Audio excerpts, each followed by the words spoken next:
Hello, I'm Carol Ostro, very proud president of the Actors Temple, in quarantine, like all of us. And I'm really looking forward to the day when we can open our doors at the beautiful Actors Temple and have some fun again. So I was thinking, how are we going to have a little fundraiser that's perhaps different from everyone else's? And then out of the clear blue sky, one of our very own members by the name of Ira Health presented me with stories of actual members and friends of the Actors Temple. Now, what better way to have a little fun than to look back in our very own history, all our own? And that's what we're going to be doing now. We're going to have a series of beautiful stories of our history called PastisPrologue, the stories of the Actors Temple by Ira Health. And they're going to be read by our very own members and friends, some of whom you know, some of them perhaps you'll be meeting for the first time. Of course, Rabbi Jill and maybe even me will read a story to you. There are about 10 in all. They will amaze you. These are about people that perhaps you've heard of and maybe never did. And you'll find out what their connection was to our beautiful shul that's 103 years old. We're going to go back in time. And at the end of the video, you will see how to make a donation. Now, I know this is a very difficult time. We're all worried about our finances, but we need your help. Send as little or as much as you wish, but send something so we can open our doors and enjoy our jewel of a shul again.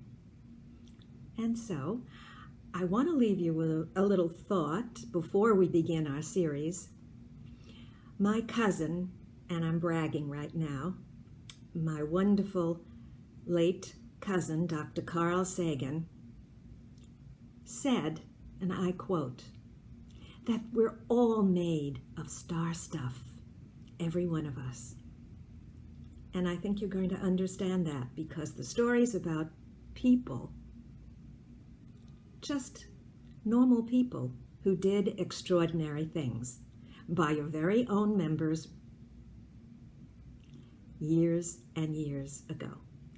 Thank you for being with us. Send what you can, and we'll see you soon. Shalom.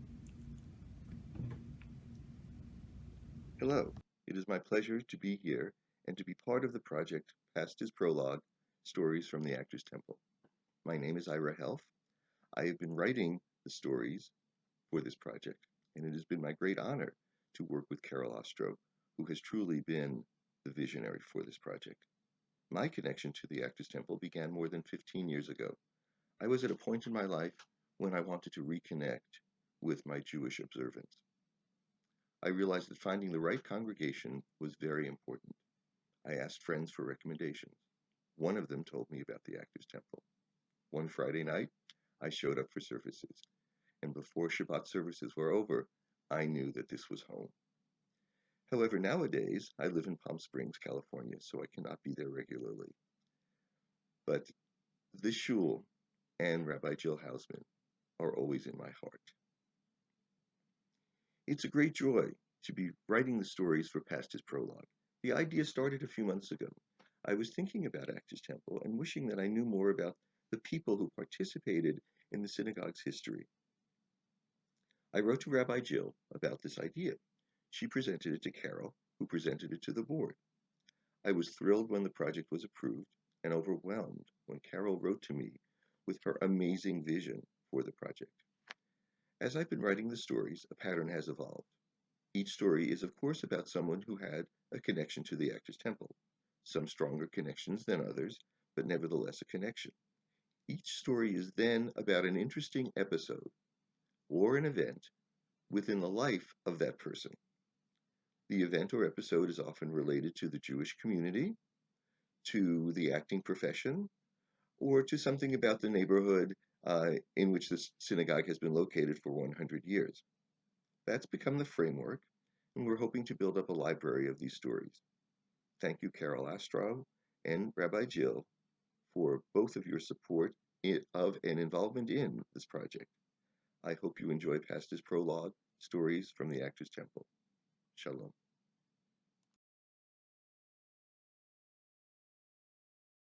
Shalom. I'm Rabbi Jill Hausman, and it's a pleasure to be here with you. Thank you for joining me to hear me read a story to you about Sophie Tucker and Mae West, called The Actors Temple and Sophie Tucker. The Past is Prologue, Stories from the Actors Temple by Ira Helf. The Actors Temple has been part of New York's theater district, a colorful neighborhood to say the least, for more than 100 years. In October 1928, only 3 years after the 1925 completion of our building, there was some major theater-related excitement. The Biltmore Theater just up the street at 265 West 47th Street was raided. The entire cast of Mae West's The Pleasure Man was arrested after their opening night performance. This was not Mae West's first run-in with the censorship laws. She was arrested in 1927. In that trial for indecency, she behaved disrespectfully. She wore wild outfits to the hearings, and when the judge said to her, "Miss West, are you trying to show contempt for this court?" she responded, "On the contrary, Your Honor, I was doing my best to conceal it." A great line, but her attitude got her a 10-day prison sentence. In 1928, at the Pleasure Man trial, Mae and her cast were accused of, quote, unlawfully, wickedly, and scandalously, for monetary gain, producing this show to the great offense of public decency. Mae didn't show up at all for this trial, a good idea given her behavior the previous year. Still, her defense cost her $60,000. That's about $1 million today. Miss West would have been well advised to learn how to handle a censorship case from a famous member of the congregation at the Actors Temple. That woman was Sophie Tucker. Now, those of us from the baby boomer generation might not associate Sophie Tucker with indecency. Some of us in that generation saw her on television when we were kids in the 1950s and 1960s. At that time, Ms. Tucker was a woman of some considerable size who had big hair, lots of jewelry, and elaborate sequin dresses. Her look was somewhat over the top, but not in any way indecent. Sophie was born in Europe in 1887. She and her family came to the United States the following year. In her early career, at the start of the 20th century, she was quite a different performer than what we saw on television years later. In her youth, she was a strong, sexy, somewhat smaller, but still large woman of considerable talents. In 1910, in Portland, Oregon, she had a noteworthy run-in with the censorship laws herself. Sophie Tucker was arrested for obscenity. Her live performance of a song called The Angle Worm Wiggle included, well, it included quite a wiggle. But Sophie Tucker was a smart cookie. There wouldn't be any fines or prison sentences for her, unlike what happened to Mae West. To defend her, Sophie Tucker hired a well-known Jewish lawyer in Oregon, a man who had a reputation for winning all his cases. She also countersued the Portland Police Department, claiming defamation of character for the extraordinary amount of $100,000. During the trial, the courtroom was filled with Sophie's fans. She and her lawyer orchestrated the hearing so well that the judge dropped all the charges against her.